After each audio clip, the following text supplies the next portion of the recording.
Hello दोस्तों, आपका स्वागत है आपके अपने यूट्यूब चैनल पर जिसका नाम है मैथ्स डाउट। दोस्तों, आज हम नंबर सिस्टम के आगे के सवाल करने जा रहे हैं। तो चलिए देखते हैं सवाल।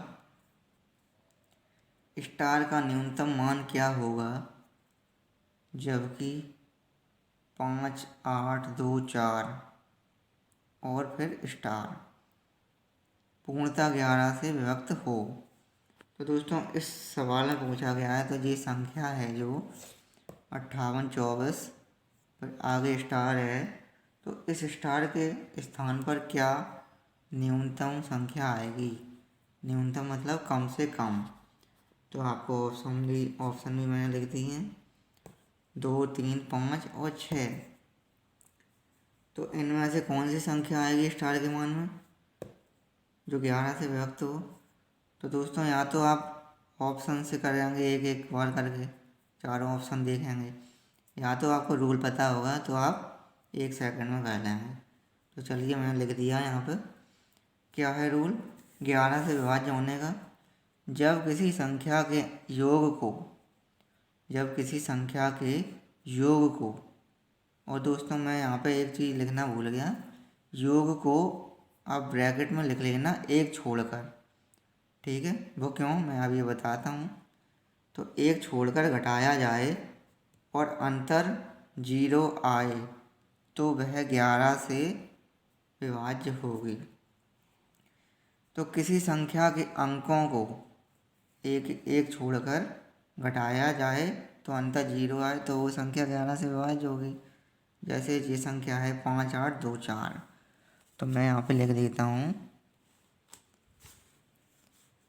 जैसे संख्या है 5, 8, 2, 4 और फिर स्टार है तो स्टार के मान पे स्टार की जगह 5 लिख ले रहे हैं। ठीक है, अब मैंने क्या कहा था, एक छोड़कर। कैसे? ऐसे। ठीक है, 5, 2, 7, 7, 5, 12। तो यहाँ पे दोस्तों 12 आएगा। फिर 8, 4 और 8, 12। ये हो गया 12। इनको घटाना जरा, क्या आएगा? आया 0। तो ये संख्या 11 से जरूर विभक्त होगी। मतलब कि स्टार का मान क्या होगा? 5। तो दोस्तों, आपको समझ में आया ना। अंकों के योग को पहले तो इनको जोड़ा, एक छोड़कर इनको जोड़ा। ठीक है, फिर इनको घटा दिया तब आया 0। तो ये संख्या आपकी 11 से विभाज्य होगी। तो मतलब कि स्टार का मान क्या हुआ? तो स्टार का मान हुआ आपका 5। स्टार का मान हुआ 5। ठीक है दोस्तों, ऐसे करना है। अगला सवाल देखते हैं। और हाँ दोस्तों, अगर कोई भी सवाल छूट रहा है अगर, तो मैं उसको सबसे एंड में कराऊंगा। जितने भी सवाल आज तक छूटे हैं मेरे से, तो उनका मैं सॉल्यूशन देख रहा हूँ। सरल सरल से सरल क्या हो सकता है जिससे आपको समझने में आसानी हो, तो वो सवाल सबसे एंड में कराऊंगा। तो इसलिए कोई भी सवाल छूट जाए तो आप ये नहीं सोचना कि मैं छोड़ छोड़ के करा रहा हूँ। आपको सभी सवाल मिलेंगे और अच्छे से अच्छे सॉल्व करूँगा मैं, जिससे आपको समझ में आए सरल से सरल में। तो अगला सवाल देखते हैं। यदि कोई संख्या 11 तथा 13 में से प्रत्येक से पूर्णतः विभक्त हो तो यह संख्या विभक्त होगी। तो दोस्तों, इसमें एक संख्या पूछी है। यदि कोई संख्या 11 और 13 में से प्रत्येक से मतलब 11 से भी और 13 से भी पूर्णतः व्यक्त हो रही है तो वो संख्या बताओ। वो संख्या कौन सी? जो ये है। ठीक है, तो एक संख्या पूछी है तो यहाँ पे लिख लेता हूँ मैं। 11 और 13 में से प्रत्येक से विभक्त हो तो 11 और 13 का मल्टीपल करूँगा मैं तो आएगा 143। 143 देखना जरा, 11 से भी कट रही है और 13 से भी कट रही है। ठीक है, तो ये संख्या विभक्त होगी। तो दोस्तों ये सवाल है कन्फ्यूजन का, इसमें आपको कुछ करना नहीं है, आपको आंसर तो मिल गया। क्या मिला था आंसर, कैसे आया था? 13 और 11 का मल्टीपल करने से आया था ना 143। तो बस 11 और 13 से पूरी तरह विभक्त हो रही है 143। हाँ हो रही है। 11 एकम 11 बचे 3, 11 3 33। 13 एकम 13 बचा 1, 13 एकम 13। तो 11 और 13 से विभक्त हो रही है। तो ये संख्या कौन सी है आपकी? 13 इंटू 11 ऑप्शन में दिया है। तो ये संख्या विभक्त होगी 13 इंटू 11। मतलब आपको देखना क्या है, ऑप्शन में 429 भी दिया है। तो दोस्तों 429 भी कट रही है 11 और 13 से। तो आपको ये नहीं देखना, आपको ये देखना है, क्योंकि अगर ये ऑप्शन में नहीं दिया तो आप इस पे करेंगे, और अगर ये ऑप्शन में दिया है तो आपका आंसर ये है। और ये दोनों तो गलती हैं, इसमें प्लस है इसमें माइनस है, तो ये तो गलत है। केवल आपको अगर ये हो ऑप्शन में तो सीधे इस पर राइट टिक करना है बस, और कुछ नहीं देखना। आपको जो 13 इंटू 11 करने से मल्टीपल आया 143, बस 13 और 11 से कट भी तो रही है, मल्टीपल करने से 143 आया, और इसको ही आप 11 और 13 से काट लेंगे। तो आपका ऑप्शन में क्या हो गया राइट आंसर? 13 इंटू 11। बस आपको समझना क्या है, बस आपको एक संख्या देखनी है वो 13 इंटू 11 का मल्टीपल हो बस। और ऑप्शन में अगर आपको ये मिल जाए तो आपका आंसर 13 इंटू 11 हो जाएगा। ठीक है दोस्तों, अगर ऑप्शन में नहीं हो तो आपको इसके बारे में सोचना है, क्योंकि ये 13 और 11 से विभक्त होगी। ठीक है ना, बस आपको विभक्त देखना है, जो कि अभी ये है, ये आपका आंसर हो जाएगा। 143 11 और 13 से विभक्त हो रहा है, और 143 आया कैसे? 13 इंटू 11 कहने से। आपका ऑप्शन भी क्या है? 13 इंटू 11। तो यही आपका आंसर है, और आपको कुछ नहीं देखना।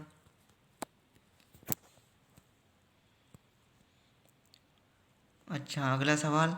तो दोस्तों ऐसे सवाल आपको कंफ्यूज करने के लिए आते हैं, आपको उसमें कुछ नहीं करना, केवल मल्टीपल करने से 143 आ रहा है, जो कि 13 और 11 दोनों से कट रहा है। तो बस आपका आंसर हो गया 13 इंटू 11। तो 98। अब अगला सवाल देखते हैं। दो क्रमागत विषम संख्याओं के वर्गों का अंतर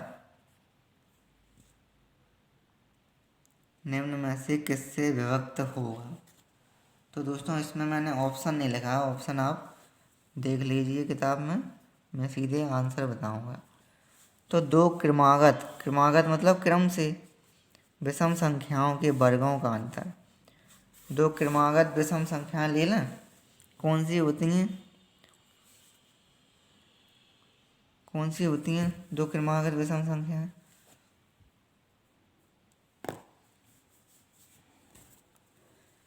तो मैंने ले लिया 3, विषम संख्या है 3। 3 के बाद विषम क्या है? 4 तो सम है, 5। 3 के बाद 5, विषम संख्याओं के वर्गों का अंतर। ठीक है, किससे विभक्त होगा?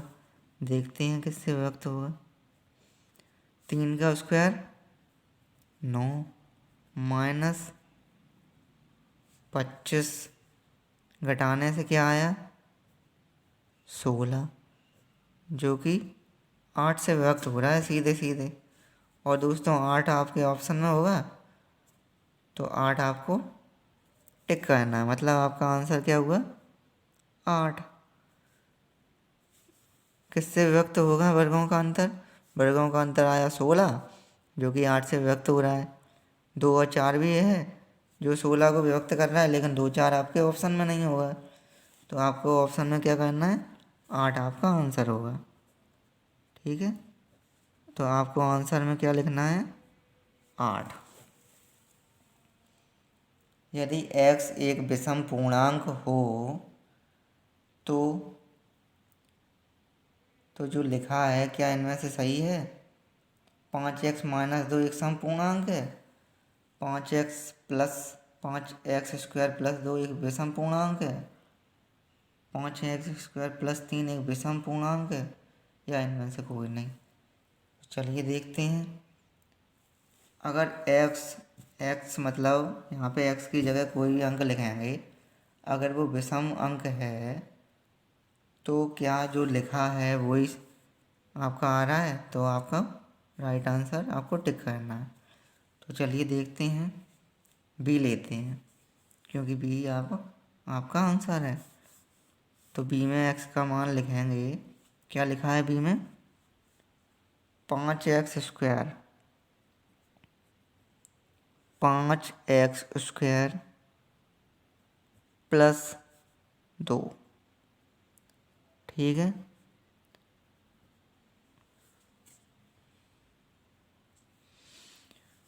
तो x के स्थान पर विषम पूर्णांक लिखना है। विषम क्या होता है?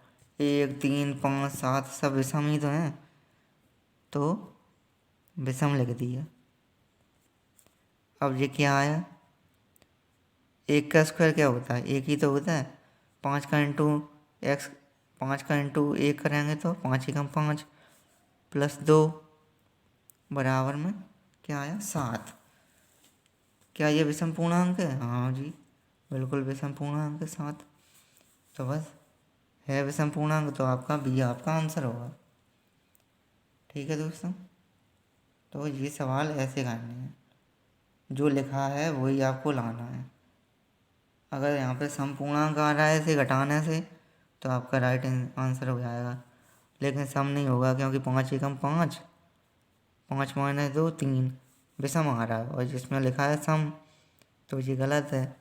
और इसमें लिखा एक विषम पूर्णांक है, हाँ जी 7 एक विषम पूर्णांक है, तो आपका आंसर क्या हो जाएगा? बी। ठीक है।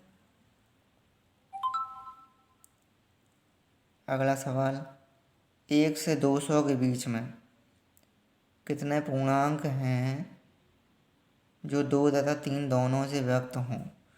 तो दोस्तों ऐसे सवाल देखने लायक हैं जो कि आपको आएंगे ही नहीं, क्योंकि आपको बड़ा सवाल लगेगा लेकिन इसमें है कुछ नहीं। ठीक है, क्या करना है चलिए देखते हैं। 1 से 200 के बीच में कितने पूर्णांक हैं, तो आपको एक एक करके नहीं देखना, जो 2 और 3 दोनों से व्यक्त हो रहे हैं वो देखना है। तो 200 के सबसे करीब ऐसी कौन सी संख्या है जो 2 और 3 दोनों से व्यक्त हों? 198 है 200 के करीब, बिल्कुल है ना, जो कि 200 से भी कट रहा है, 2 से भी कट रहा है और 3 से भी कट रहा है। तो यहाँ पे बस आपको 198 लिखना है। ठीक है, 198 लिखना है, और 2 तथा 3 दोनों से व्यक्त हो, हाँ जी हो रहा है।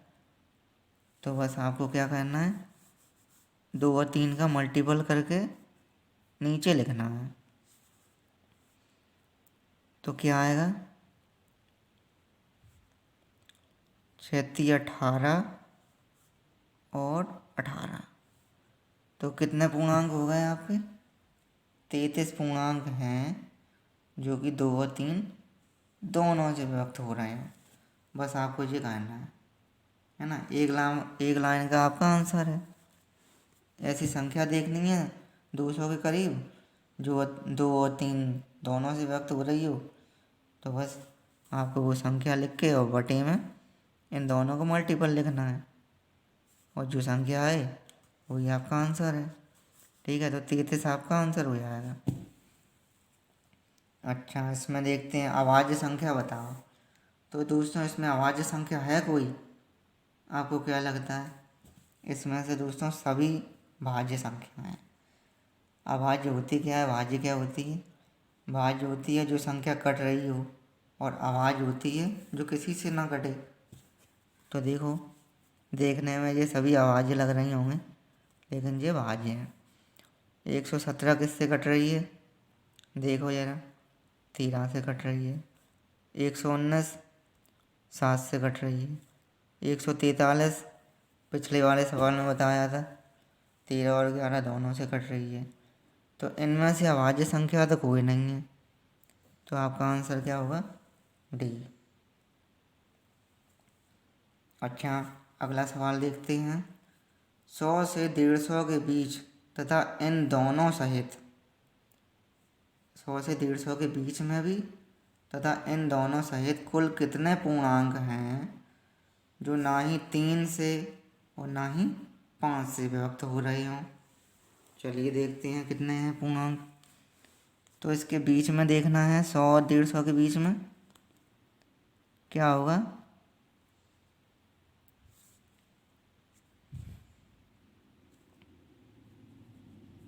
50। इन दोनों सहित तो 51 होगा, है ना। 100 150 के बीच में 50 संख्याएं, इन दोनों सहित 51 संख्याएं। अब क्या करना है आपको? इसको 5 से मल्टीपल करना है, इसको 3 से करना है जी। तो बस आपको 5 से 50 को करना है, 3 से 51 को करना है। बस जो संख्या आएगी वो आपको जोड़ के लिख लेना है। 17 और 10 27।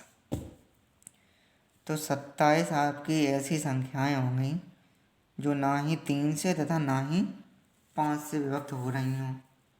100 और 150 के बीच में ऐसे 27 पूर्णांक हैं जो ना तो 3 से और ना 5 से कट रही होंगी। तो आपका आंसर क्या होगा? 27। ठीक है दोस्तों, तो 27 आपका आंसर है। तो बस दोस्तों ऐसे सवाल करने हैं दोस्तों। तो आज के लिए तो बस इतना ही, मैंने कम ही सवाल ऐड किए थे आज। अगले वीडियो में देखेंगे वो सवाल जो कि बड़े भी हैं छोटे भी हैं सब तरह के। तो मैं आपको सभी तरह के सवाल कराऊंगा, और जो भी सवाल छोटे हैं वो मैं सबसे लास्ट वीडियो में करवाऊंगा। तो आपके कोई भी सवाल नहीं छूटेंगे, ये मैं आपसे प्रॉमिस करता हूँ। तो ठीक है दोस्तों, मिलते हैं अगले वीडियो में। तब तक के लिए हमारा चैनल सब्सक्राइब कीजिए। अगर आपको वीडियो अच्छा लगा हो तो दोस्तों के साथ शेयर कीजिए और लाइक कीजिए, और बेल आइकन को ज़रूर क्लिक करना जिससे आपके पास सबसे पहले नोटिफिकेशन पहुँचे। जब भी हम वीडियो डालें तो वो आपके पास सबसे पहले आए। ठीक है दोस्तों, मिलते हैं अगले वीडियो में। जय हिंद।